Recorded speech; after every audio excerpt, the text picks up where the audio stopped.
ഇന്ന് ഞാൻ അൺബോക്സ് ചെയ്യാൻ പോകുന്നത് 3 വാലറ്റുകളാണ്. മൂന്നും 300 രൂപയുടെ താഴെയുള്ള വാലറ്റുകളാണ്.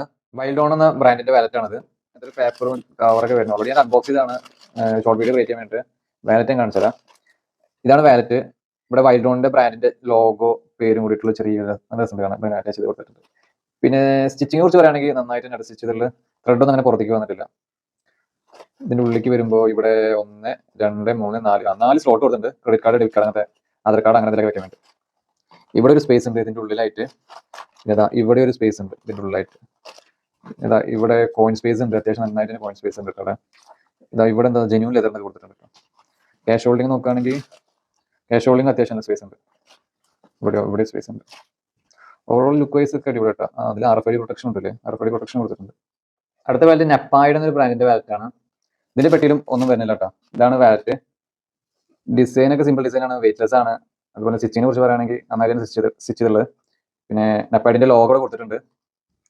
ഉള്ളിക്ക് വരുമ്പോൾ ഒരു 3 സ്ലോട്ട് വരുന്നുണ്ട്, ക്രെഡിറ്റ് കാർഡ്, ഡെബിറ്റ് കാർഡ് ഒക്കെ. ഇവിടെ ഒരു സ്പേസും ഇവിടെ സ്പേസ് ഇല്ലേ, ഇവിടെ സ്പേസ് ഉണ്ട്. പിന്നെ കോയിൻസ് സ്പേസ് ഉണ്ടോ, കോയിൻസ് അത്യാവശ്യം സ്പേസ് ഉണ്ട് കേട്ടോ. ഇതിലും കഴിഞ്ഞ വാലറ്റ് കണ്ടപ്പോൾ ജെന്യൂൻ ലെതർ കൊടുത്തിട്ടുണ്ട്. ഇവിടെ ക്യാഷ് കമ്പാർട്ട്മെന്റ്, ക്യാഷ് വെക്കാൻ അത്യാവശ്യം സ്പേസ് ഉണ്ട് കേട്ടോ. ഇവിടെ ബാക്ക് വരുമ്പോൾ ഇതിലും RFID പ്രൊട്ടക്ഷൻ കൊടുത്തിട്ടുണ്ട്. ഓവറോൾ നല്ല രസമുണ്ട്. നമ്മൾ ലാസ്റ്റ് വാലറ്റ് ജിയോവെന്നി ഇറ്റാലിയ ഓപ്പൺ ചെയ്യുമ്പോൾ ഇങ്ങനത്തെ പ്ലാസ്റ്റിക് കവർ വരുന്നത്. ഇതാണ് വാലറ്റ്. ക്വാളിറ്റിനെ കുറിച്ച് പറയുകയാണെങ്കിൽ ഓക്കെ, നോട്ട് ബാഡ്. ഇവിടെ ജിയോവെന്നിയുടെ ഒരു എംപ്ലോയിട്ട് ലോഗോ കൊടുത്തിട്ടുണ്ട്. ഇവിടെ 2 ചെറിയ ഡിസൈൻസ് കൊടുത്തിട്ടുണ്ട്. ഇങ്ങനത്തെ എന്തുകൊണ്ട് തന്നെ ഓക്കെ പറയാൻ കാരണം കാണിച്ചില്ല. ഇത് ഇങ്ങനെ മടക്കുമ്പോൾ കറക്റ്റായിട്ട് ഈ ഭാഗം മടങ്ങിയിരിക്കുന്നില്ല. 2 വാലറ്റൊക്കെ കറക്റ്റായിട്ട് മടങ്ങിയിട്ടുണ്ട്. പുതിയ വാലറ്റ് ആയതുകൊണ്ടാണോ അറിയില്ല, കറക്റ്റായിട്ട് മടങ്ങിയിരിക്കുന്നത്. അതുപോലെ തന്നെ ഇത് സെന്റർ ഇങ്ങനെ മടക്കുമ്പോൾ എപ്പോഴും ഈ ഒരു ഭാഗം ഈ ഭാഗമായിട്ട് എപ്പോഴും ഇതിവിടെ തന്നെ കറക്റ്റ് ആയിരിക്കണല്ലോ വാലറ്റ്. ഈ ഭാഗം കണ്ടില്ലേ, ഒരു ഭാഗം കൂടിയിട്ടും കുറഞ്ഞിട്ടും ഇരിക്കുന്നുണ്ട്.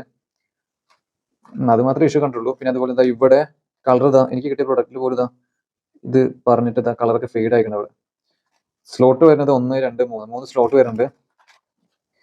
ഇവിടെ നോക്കിയില്ല, ഇവിടെ സ്പേസ് ഉണ്ടോ, ഇവിടെ സ്പേസ് ഉണ്ട്, ഇവിടെയും സ്പേസ് ഉണ്ട്. കോയിൻ സ്പേസിലേക്ക് വരുമ്പോൾ കോയിൻ സ്പേസ് കുറച്ച് ടൈറ്റ് ആണ്, കുറച്ച് കൺജസ്റ്റഡ് ആണ് കേട്ടോ. മറ്റേതിൻ്റെ അത്ര കുറച്ച് വിശാലമായ സ്പേസ് ഒന്നുമില്ല, കുറവാണ്. ജിയോവെന്നിയുടെ ഒരു പേര് കൊടുത്തിട്ടുണ്ട്. ഇവിടെ ക്യാഷ് കമ്പാർട്ട്മെന്റ്, ക്യാഷ് വെക്കാനത്തേക്ക് സ്പേസ് ഉണ്ട് കേട്ടോ. അതിലൊന്നും കുറവില്ല, അത്യാവശ്യം സ്പേസ് ഉണ്ട്. RFID പ്രൊട്ടക്ഷൻ ഒന്നും ഇല്ല, മറ്റേ RFID പ്രൊട്ടക്ഷൻ ഒക്കെ ഉണ്ടായിരുന്നു. Not bad. എല്ലാ വീഡിയോയിലും പറയുന്ന പോലെ ഇഷ്ടപ്പെട്ട വാലറ്റ് ഏതാണ് ലാസ്റ്റ് പറയാറുണ്ട്. എനിക്ക് ഈ വീഡിയോയിൽ ഇഷ്ടപ്പെട്ട വാലറ്റ് ഇതാണ്. എന്തുകൊണ്ടാന്ന് പറഞ്ഞു കഴിഞ്ഞാൽ എനിക്ക് ഇതിന്റെ ഡിസൈനും ഈ ലോഗോ, ഈ ഒരു വെയിറ്റ്ലെസ്, ഇതൊക്കെ എനിക്ക് ഭയങ്കരമായിട്ട് ഇഷ്ടപ്പെട്ടു. എല്ലാ രീതിയിലും എല്ലാ ഫീച്ചേഴ്സും RFID ഫീച്ചേഴ്സും കാര്യങ്ങളൊക്കെ ഉള്ള സിമ്പിൾ വാലറ്റ്. നിങ്ങൾക്ക് വീഡിയോ ഇഷ്ടപ്പെട്ടാൽ ലൈക്ക് ചെയ്യുക, സബ്സ്ക്രൈബ് ചെയ്യുക. നിങ്ങളെ സപ്പോർട്ട് ഉണ്ടെങ്കിൽ മാത്രമേ എനിക്ക് ഇനിയും ഇതുപോലെ ഒരുപാട് വീഡിയോസ് ചെയ്യാൻ പറ്റുള്ളൂ.